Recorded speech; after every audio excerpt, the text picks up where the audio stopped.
Hey everyone, this is Dan Bell, and welcome to Cutting Room Floor.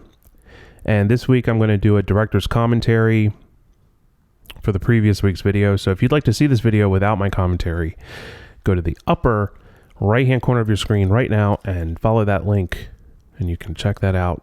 So a little bit of backstory on this location. This is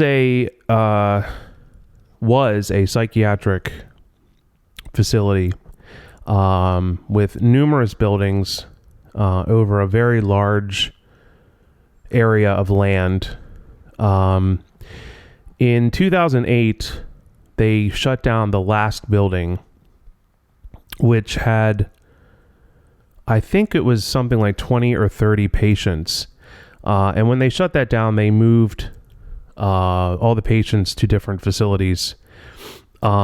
And then the entire campus was abandoned. Now, my friend Rick knew the superintendent of this location, who granted Rick permission to go and explore this place. And we had permission for like a whole year. And while I was there for over the year, I found a trash can, and it had all of these slides and photographs in it. And so I collected them and have kept them ever since, although I'm not sure about releasing them anytime soon. I thought about it, but I think it's a little too soon. So I'm going to wait a little while longer, maybe a decade.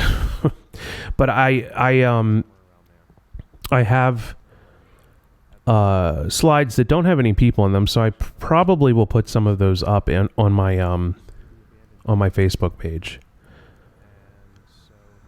Anyway, so Rick and I really wanted to go back. Look at that shot. Isn't that creepy? Look at that.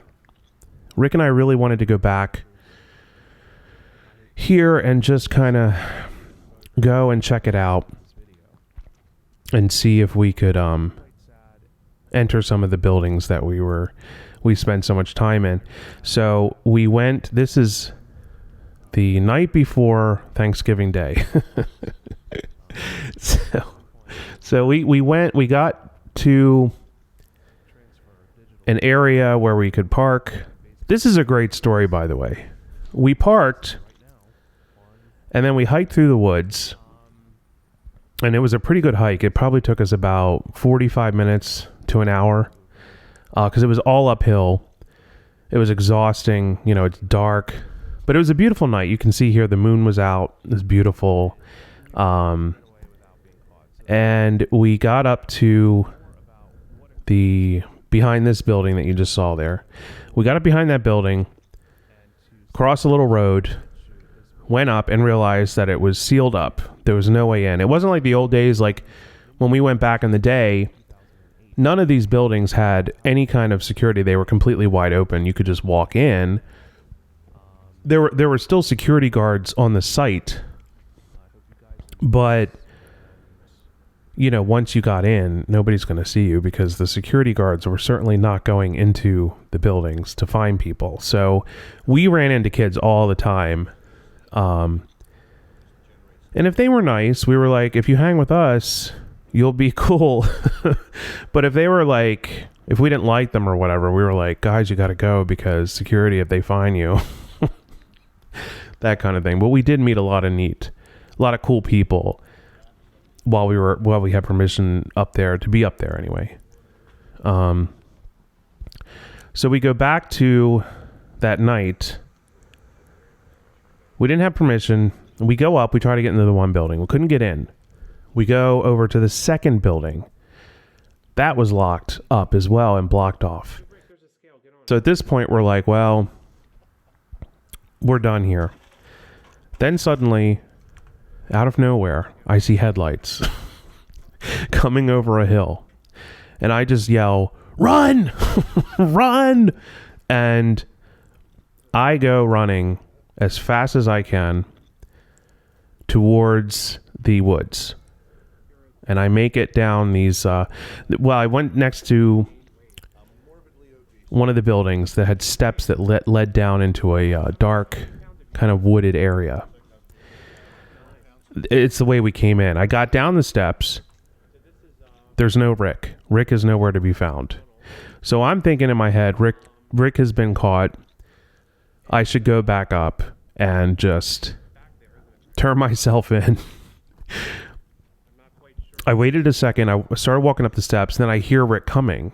And I'm like, oh, he must have told the security guard what we were doing. The security guard just told us to leave. No, Rick actually when he went to run, he literally jumped out of his shoe and didn't have a shoe. And then he decided to stop, drop, and roll into a briar patch and got his face all cut up in the briar patch. So when he came down from that experience, and luckily he was laying in the briar patch, the security vehicle drove by. They were like 10 feet away from him and they didn't see him. So that was a miracle right there.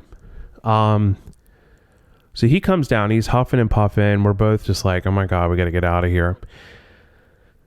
As we waited a couple minutes and then we headed down the hill, and then we had to cross over a road. It's one of the hospital roads. We had to cross over that and then go down the embankment on the other side into the woods. That's how we would get back to our car.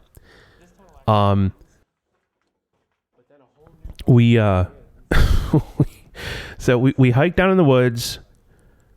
We're almost back to the car. I reach into my pocket and my phone is gone. No phone. I was like, oh no. Please, no. I dropped my phone. Now, I knew where I dropped it. I knew when I started running from the security truck, I heard something fall. And I was like, wonder what that was. Because when I got down to where I couldn't be seen, I started looking. I looked at my camera. I was like, did my mic fall off? Did I lose, did I drop some change? What did I drop? I couldn't figure it out. It was my phone. And I knew exactly where it was. So Rick and I are debating. I'm like, I should really walk back up there because, it's a pain in the ass to get a new phone and I don't really have the money. So I'm like, I really need to get that phone back. So in my head, I'm like, I cannot walk back up there and go through the stress of this again. I just can't do it. So I devised a plan. I said, Rick, we're going to just drive up the hill, not even on a road. We're going to drive up the hill, drive right up to the building, and I'm going to get my phone. So we got in the car. We're both covered with sweat. Rick's bleeding. We're completely spent. I drive up there, drive right up to where my phone was, or where I thought it was anyway.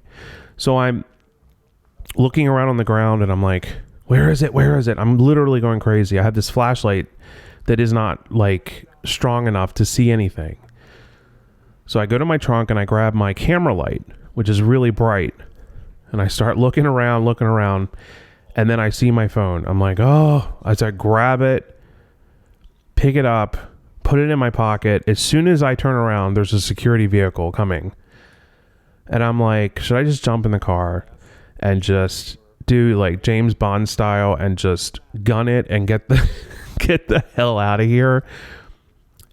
But it was too late. They were right on top of us. So I went over and I was like, oh my God, my dog got out of the yard and he ran up here and then he went down in the woods behind the building.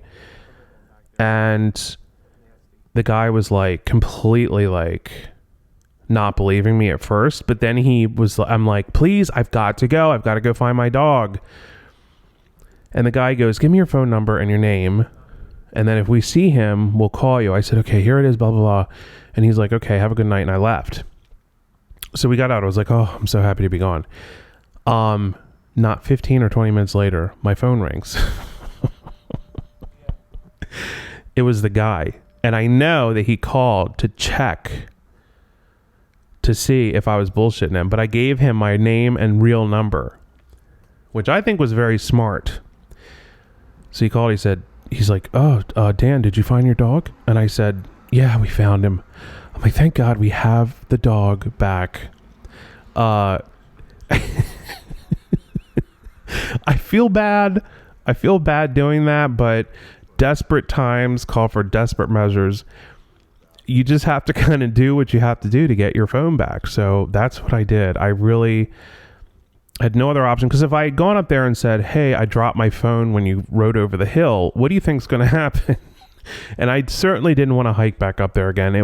We were 2 seconds from the car when I realized that my phone was gone. I'm like, I cannot do this again. I can't. I'm like literally losing my mind. So, so anyway, that's the story of our night there. A lot of people have commented about Rick talking about amperage and doing electroshock therapy. Everything he said there was complete and utter bullshit. I don't know how.